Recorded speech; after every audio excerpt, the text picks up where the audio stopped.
episode 10 of JL's Movie Life. Today's movie is Killer Joe. I said I was going to see Total Recall, and then I saw the reviews of it and decided I would be better served watching my toilet flush.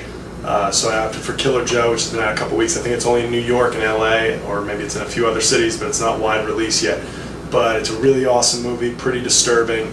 It stars Matthew McConaughey, who apparently has decided to stop being a bitch and doing shitty romantic comedies and get back into some real acting. I think it started with The Lincoln Lawyer last year, which was really good, and then he's got Magic Mike this year, which was really good, and Killer Joe, he's the star, and it's a pretty intense performance. Warning about the movie, it's NC-17, and it takes place in Texas, so there is a lot of bush shots, and I'm not talking about Gavin Rossdale or either of the two presidents. I'm talking about some real furry Gina Gershon shots, as well as some other actresses, so be prepared for that.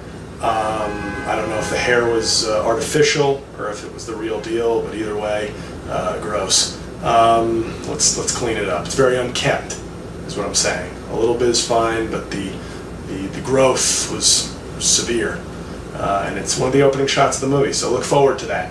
But the movie is about a dumb redneck kind of displaced family that wants to kill one of their members, one of the main characters' mother. They all want her dead so they can get her insurance money.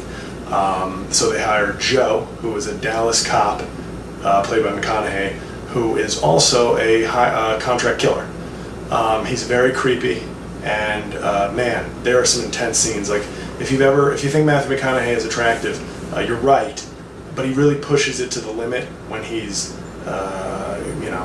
exchanging sexual favors with an underage girl, very underage. But he still looks handsome while doing it, let's be honest.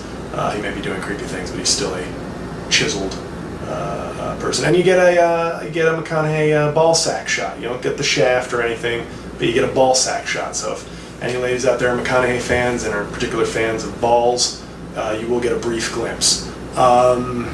The movie reminds me of a Coen Brothers movie in terms of there's some humor and there's some really wretched, extreme violence. But it's really good. Like, I thought it was a really good movie, and I was very haunted by the ending of the movie. If you see it, it's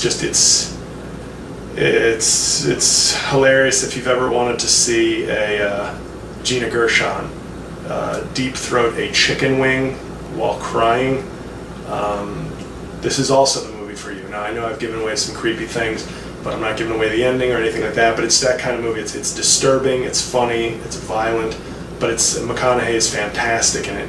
So if you're in a city where this is playing, I recommend it. It's better than just about anything that I've seen so far this year. I'd put it right up there with Hunger Games and Magic Mike as far as two of the best movies I've seen, or three now of the best movies I've seen this year.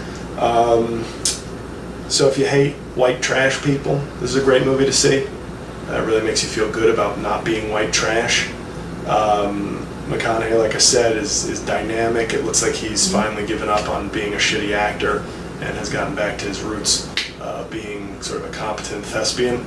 Maybe because he just got married and he knows that his time outside the house is more precious now. So he's like, I could do some shitty movies, or I could actually do some good stuff because I got to go home to a wife after this. So I might as well make this time of freedom count now. So sorry, Kate Hudson, I can't do any more shitty movies. Yeah, I'm going to give it, my grade for this one's an A-. I didn't think it was perfect, but it was really entertaining and it stuck with me. There were just a couple scenes for various reasons that stick with me, but the final scene is it's something right out of the most intense Coen Brothers scene. So that's the review for this week. Definitely see it if you can, if you're in a city. And later this week, I'm going to have a special episode where I review The Campaign with Will Ferrell and Zach Galifianakis. So until then, thank you for watching, and check me later. Wanna get the feeling, gotta get the feeling, gonna get the feeling once again. Wanna get the feeling, gotta get the feeling.